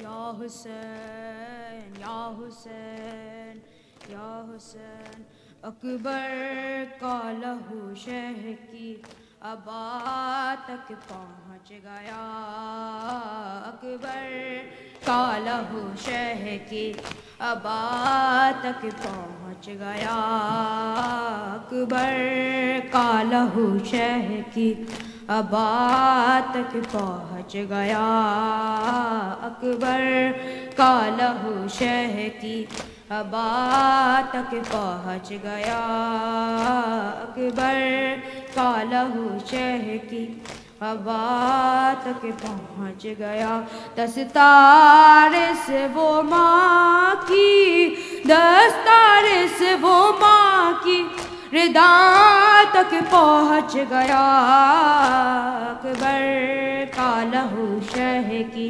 ابا تک پہنچ گیا اکبر کا لہو شہ کی ابا تک پہنچ گیا ایسے گری ہے خیمہ میں اکبر کی لاش پر ایسے گری ہے خیمہ میں اکبر کی لاش پر زینب کا خون خاکے زینب کا خون خاکے شفا تک پہنچ گیا اکبر کا لہو شہ کی ابا تک پہنچ گیا اکبر کا لہو ابا تک پہنچ گیا اکبر کا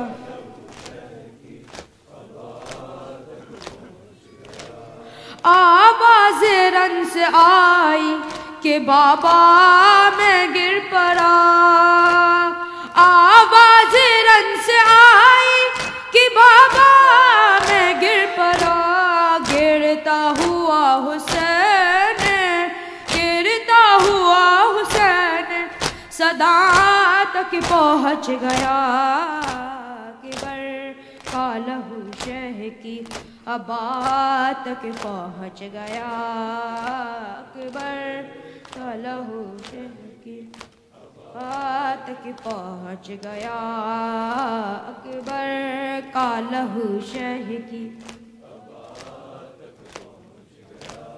لیلا یہ رو کے کہتی تھی اکبر کہاں ہو تم لیلا یہ رو کے کہتی تھی اکبر کہاں ہو تم سالم کا ہاتھ میری سالم کا ہاتھ میری ردا تک پہنچ گیا اکبر کا لہو کی اکبر کا لہو ابا تک پہنچ گیا اکبر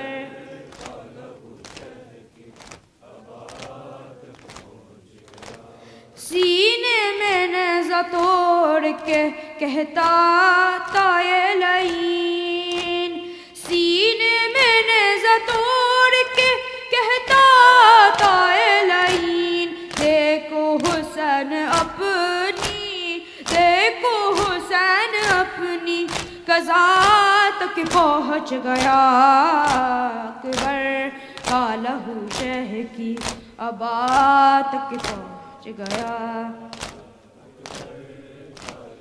شہ کی اکبر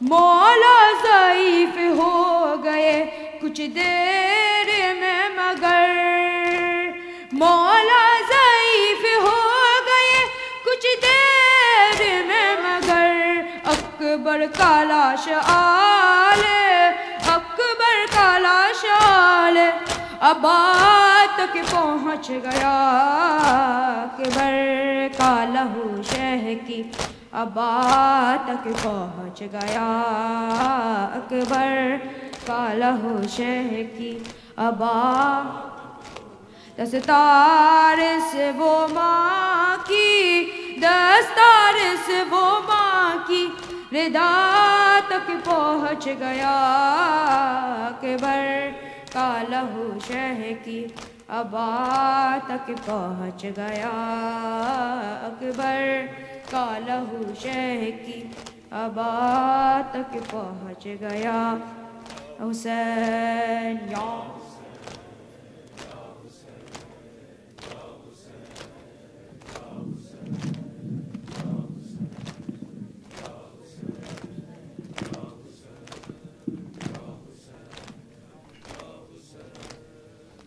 زخم دل کے دکھاؤں میں کیسے زخم دل کے دکھاؤں میں کیسے تیرا لاشا اٹھاؤں میں کیسے اکبر میرا سحر والا اکبر اکبر میرا سحر اکبر اکبر میرا سحر والا اکبر اکبر والا اکبر اکبر میرا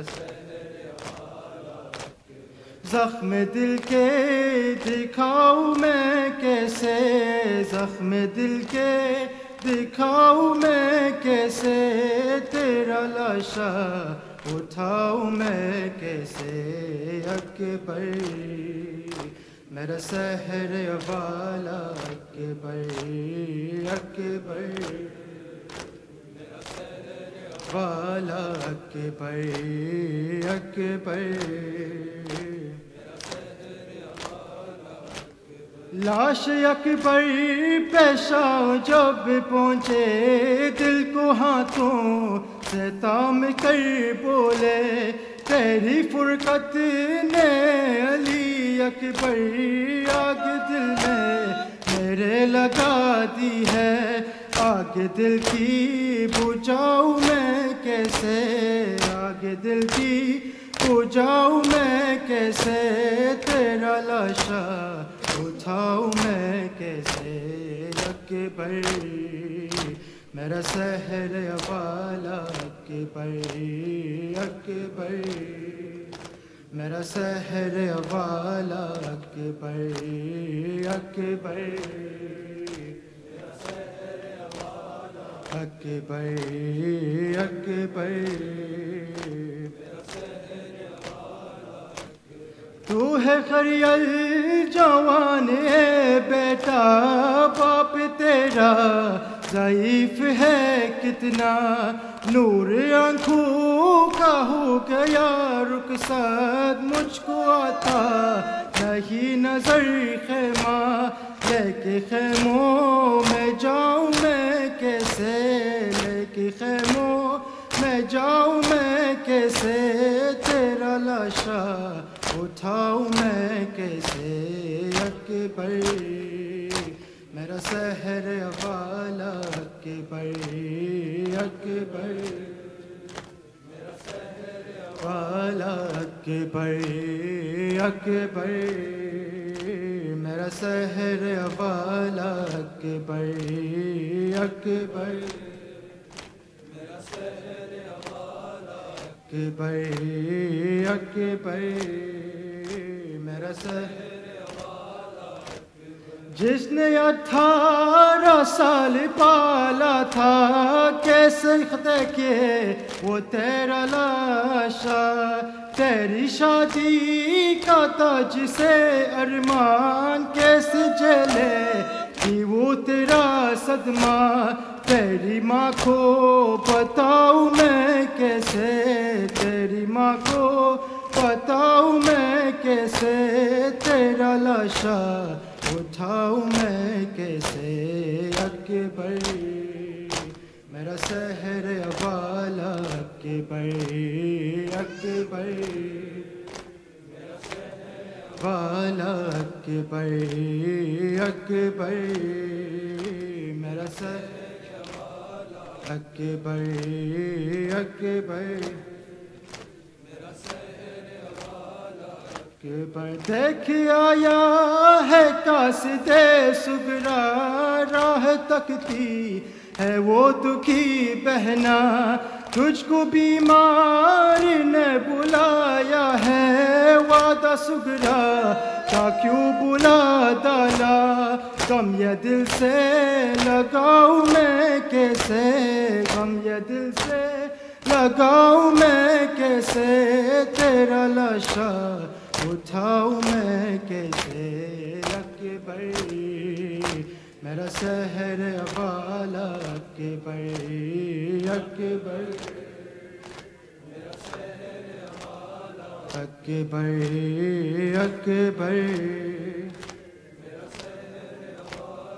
اکبر بھائی بہنوں کا ہے عجب رشتہ جس کو ثانی کہیں نہیں ملتا رو کے صغرا نے یہ لکھا اکبر ایک دکھیا علاج رکھ لینا مر گیا تو بتاؤں میں کیسے مر گیا تو بتاؤں میں کیسے تیرا لاشا اٹھاؤں میں کیسے اکبر میرا سحر والا اکبر اکبر میرا سحر والا اکبر اکبر میرا سحر والا اکبر اکبر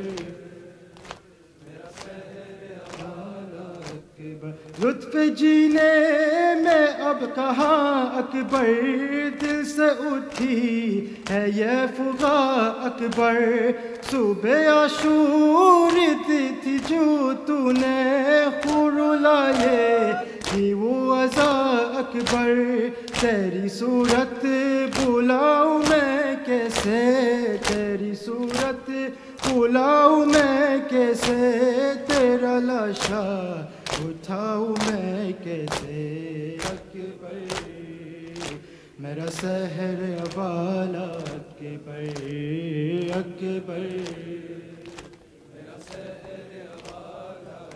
ہائے ہائے جوان اکبر جوان ہائے ہائے جوان اکبر جوان ہائے ہائے جوان اکبر جوان ہائے ہائے اکبر جوان ہائے ہائے جوان اکبر جوان ہائے ہائے مل کے نام مولا ہائے ہائے جوان اکبر جوان ہائے ہائے ہائے ہائے جوان اکبر جوان ہائے ہائے اللہ اکبر یا حسین اللہ اکبر یا حسین اللہ اکبر یا حسین اللہ اکبر یا حسین مل کے اللہ اکبر یا حسین اللہ اکبر یا حسین اللہ اکبر یا بلند آواز ماشاءاللہ یا حسین اللہ اکبر یا حسین زیر خنجر یا حسین زیر خنجر یا حسین نوکے سنا پر یا حسین اللہ اکبر یا حسین اللہ اکبر یا حسین اللہ اکبر یا ماشاءاللہ یا حسین دے چکا تو سر کٹا کر دے چکا تو سر کٹا کر تا آبادی کو ماں رک گئی جنب زمین کی کانپ اٹھا آسمان رب پکارا کب ہے کوئی رب پکارا کب ہے کوئی تیرا ہم سر یا حسین اللہ اکبر یا حسین اللہ اکبر یا حسین اللہ اکبر اللہ اکبر یا حسین اللہ اکبر اللہ اکبر یا حسین نو کے نیزہ کے مسافر تو عظیم اور سر بلند بیبیوں کے سر کھلے ہیں یوں تیری آنکھیں ہیں بند آنکھ ہے سجاد کی آنکھ ہے سجاد کی پھونکا سمندر یا حسین اللہ اکبر یا حسین اللہ اکبر یا حسین اللہ اکبر یا حسین یا حسین اللہ اکبر یا حسین اللہ یا حسین اللہ اکبر یا حسین یا حسین آخری سجدہ وہ تیرا اور مصلی کربلا روز عاشورا ہوا کعبے کا قبلہ کربلا کربلا ہے وہ جہاں کربلا ہے وہ جہاں بکھرا تیرا گھر یا حسین اللہ اکبر یا حسین اللہ اکبر یا حسین اللہ اکبر یا حسین اللہ ماشاءاللہ اللہ اکبر یا حسین اللہ اکبر یا حسین زیر خنجر یا حسین زیر خنجر یا حسین نوکے سنا پر یا حسین اللہ اکبر یا جیو ماتمی یا حسین اللہ اکبر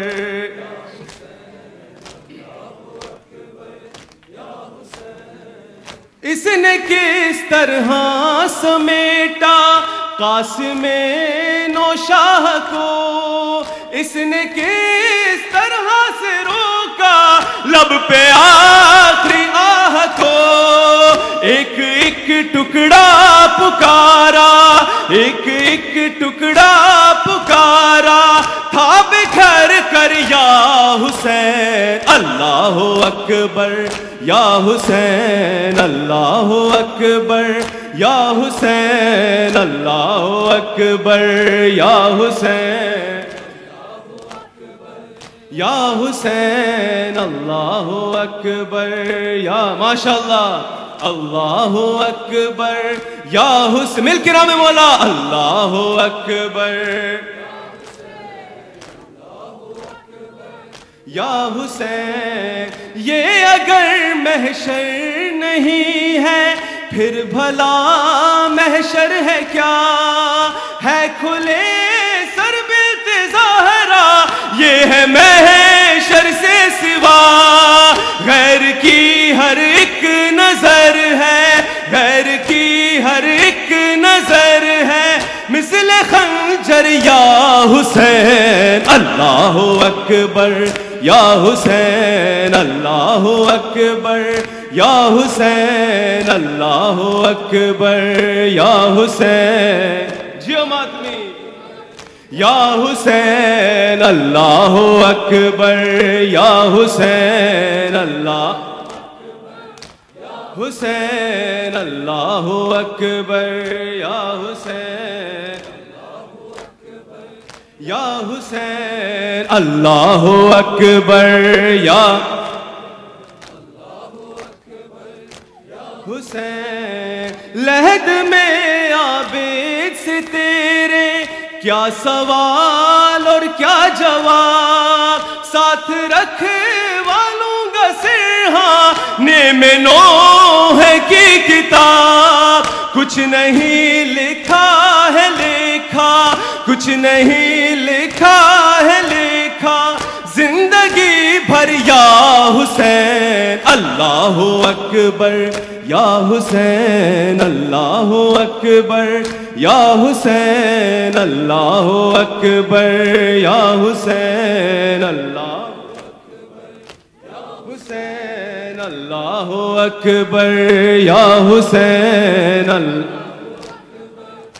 وہ عابد بیمار تھا مل کے وہ عابد مل کے وہ عابد بیمار تھا وہ عابد مار تھا چلنے سے جو لاچار تھا مل کے چلنے سے اور شام کا بازار تھا اور شام کا بازار تھا اور مصطفیٰ کی بیٹیاں مولا حق امام یا حسن یا حسین مولا حق امام یا حسن یا حسین مولا حق امام یا حسن یا حسین یا حسین یا حسین یا حسین یا حسین یا حسین شبیر کی وہ لاڈلی شبیر وہ لاڈلی سینے پہ جو شاہ کے پلی سینے پہ جو जिसकी अबा बन में जली, जिसकी अबा बन में जली, मुंह पर तमाचों के निशान। मौला हक के इमाम या हसन या हुसैन, मौला हक के इमाम या हसन या हुसैन, मौला हक के इमाम या हसन या हुसैन, या हुसैन, या हुसैन, या हुसैन, या हुसैन, या हुसैन, या हुसैन।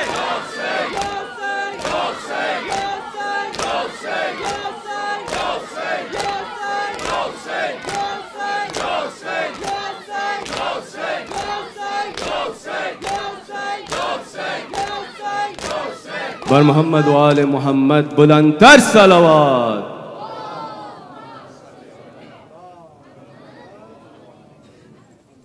अस्सलामु अलैका या रसूल अल्लाह, अस्सलामु अलैका या अमीर अल-मुअमिनीन, अस्सलामु अलैकी या फातिमत अज़-ज़हरा, अस्सलामु अलैका या हसन अल-मुज्तबा, अस्सलामु अलैका या अबा अब्दिल्लाह व रहमतुल्लाहि व बरकातुहू, अस्सलामु अलैका या मौला व इब्न मौला, अस्सलामु अलैका या गरीब अल-गुरबा, अस्सुल्तान अबुल हसन अली इब्न मूसा अर्रिदा, कुन शफीअना व शफीअ वालिदैना फी यौमिल जज़ा व रहमतुल्लाहि व बरकातुहू। अस्सलामु अलैका या मौलाना या साहिबल अस्र वज़्ज़मान, सय्यदी अल-अमान, अल-अमान, अल-अमान मिन फितनतिज़ ज़मान। अस्सलामु अलैकुम व रहमतुल्लाहि व बरकातुहू।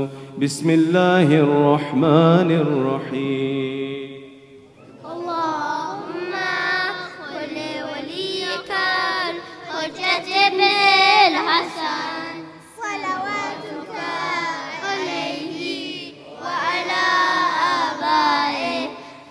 هذه الساعة وفي كل